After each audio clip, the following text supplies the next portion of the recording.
You are listening and watching to a very special podcast. Alright, let's continue where we left off in Maggie's point of view. And guys, sorry about what I said in that story about pulling pants down and stuff. Yeah, I'm pretty sick. Okay, Maggie's pretty sick.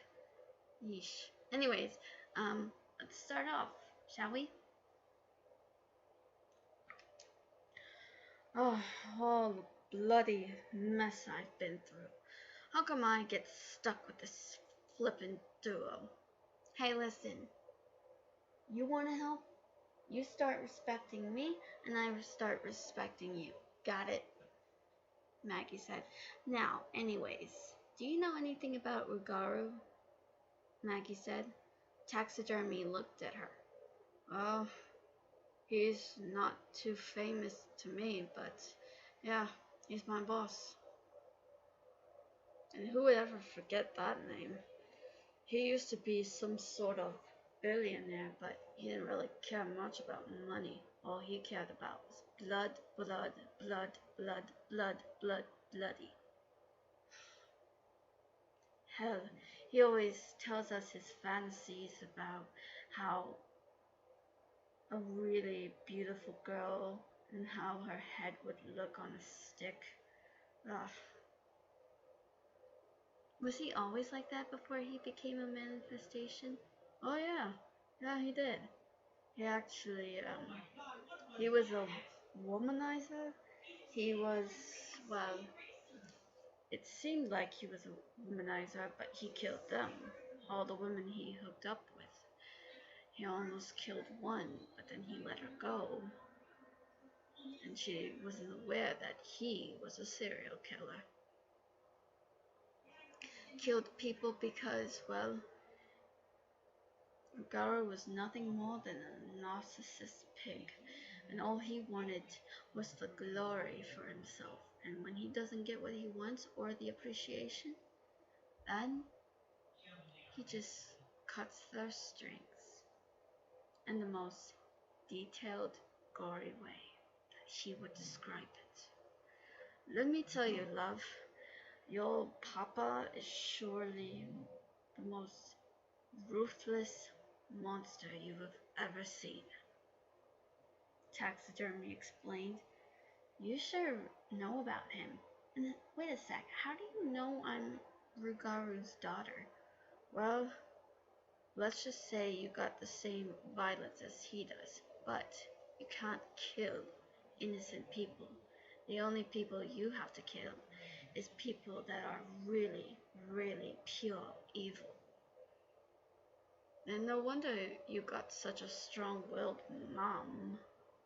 I mean, your mom must have really taught you a lot. Nah, I barely knew her, but I finally found her and met with her. You don't say. It's wonderful. Mummies are surely the best things that's ever happened to you, huh? So, tell me, how's life here with these freaks? Hey, they're not a bunch of freaks. They're my friends. And take it easy, okay? They've been through a lot. Yeah, true thing, love. It'll be a perfect day for today now.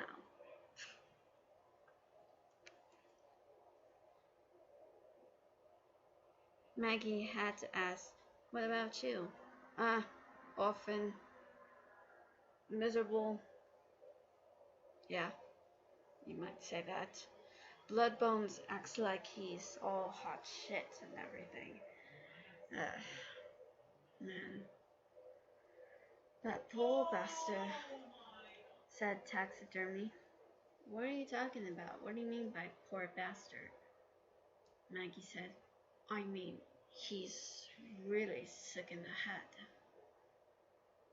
But before that, he was abused by his daddy and mummy.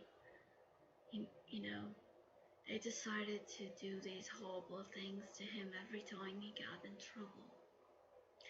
And then he couldn't take it anymore, so he actually had to kill them in retaliation. and before long he became a psychopath and began killing a lot of people. That was surely the miserable life he had to suffer, but then it got worse when he started more killings.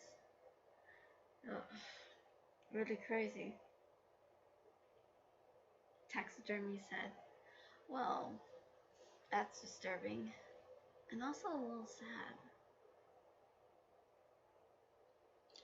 So, can you care to explain on where I can find Rugaru? Sure, I can, said Taxidermy to Maggie.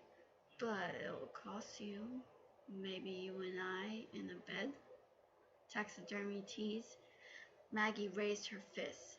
Why, I oughta slap that mouth right off and make you sure you never say those words again. All right. Blimey, I was just joking. That is not funny. Do you always make jokes about women? No. I wasn't trying to make a joke. I was just, you know, I get pretty weak in the knees when I see such a pretty lady like you. Taxidermy said, uh-huh, sure. Maggie said, but in other cases, all I know is that abandoned mansion that he must still live in. Last time I went in there, it was stained with blood. There was bones and organs and okay, you don't have to describe anything other than those things, okay? Maggie said. Gee, said Lecter, when did everything become so gross with this? Yeah, it's so disgusting. Organs and bones and blood. Geez, I wonder whose idea was it? Frost said. I don't know what kind of world do you live in. And what's the name taxidermy? It sounds like a name where you have to use it against animals. I mean, killing them and then using them. Don't say that, Taxidermy said with gritted teeth. If you dare say that, my lady, don't make jokes about that.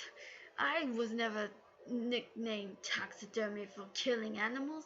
I would never kill animals. Animal cruelty. Make joke or make serious about it, then I get pretty pissed. Taxidermy ranted. I mean, what kind of idiot would be named Taxidermy for killing animals? I was nicknamed Taxidermy for... okay. I've used wax against horrible monsters. I wasn't even evil to begin with, but they forced me in. I didn't have another choice.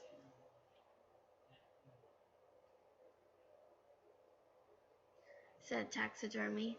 So you use hot wax and taxidermy monsters? Yeah. I taxidermy a lot of infestations and manifestations and also a lot more.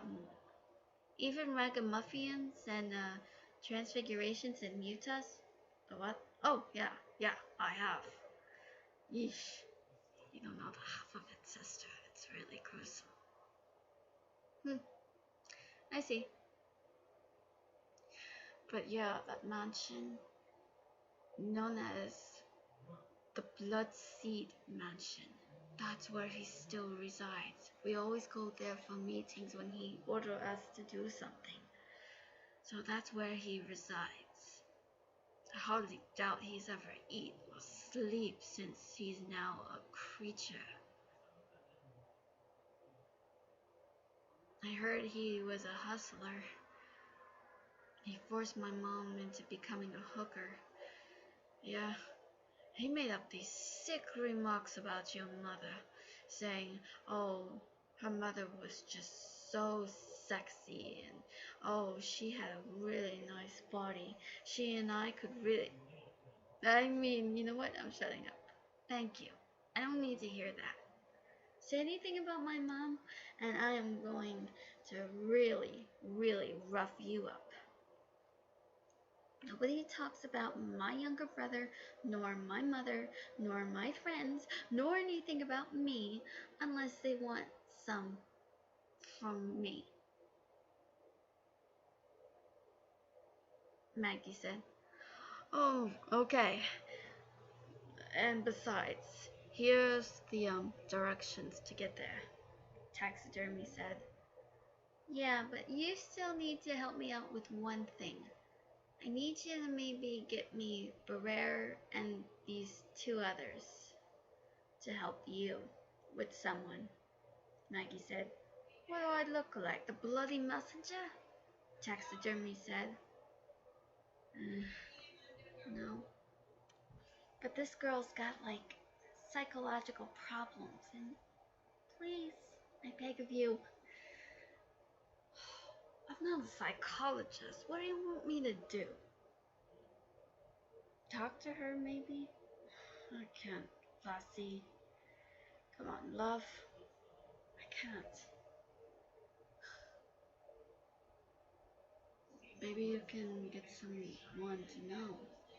Maybe, like, what did she do? Maggie then said, well, when I got back with Rock Bison, I heard from the others that she tried to attempt to take her own life. Are you serious? Yeah, well, if somebody didn't have to go and leave her alone, then none of that would have happened. Now would it? Vivi said sarcastically, glaring at Taoshiro and Sogo. Sogo held up his hands in defense. Hey, I didn't know she was going to do that. If I did, then maybe none of that would have happened if I were to stop it. Now, if Toshiro didn't have to leave the room, maybe that wouldn't happen either. However, Captain Kondo stepped forward. Sogo, you can't blame everything on Toshiro. You two should know by now that both of you should have watched her. Sogo felt bad. I'm sorry, sir, he said. However, Captain Kondo was kind, and he said, I know. It's not your fault, and neither is Taoshiro's. But with a girl like her, we have to keep an eye on her. Is that understood? He said. Yes, Captain, said Toshiro. Yes, sir, Sogo said at the same time as Toshiro. Wait, I have an idea. I know just the person I could ask, Maggie said with a smile. Okay, that puts an end for this chapter. Stay tuned for more coming your way. I'm Catherine Donovan, and I'll see you next time in the new Maggie's point of view. So this is going to be kind of dark and gritty.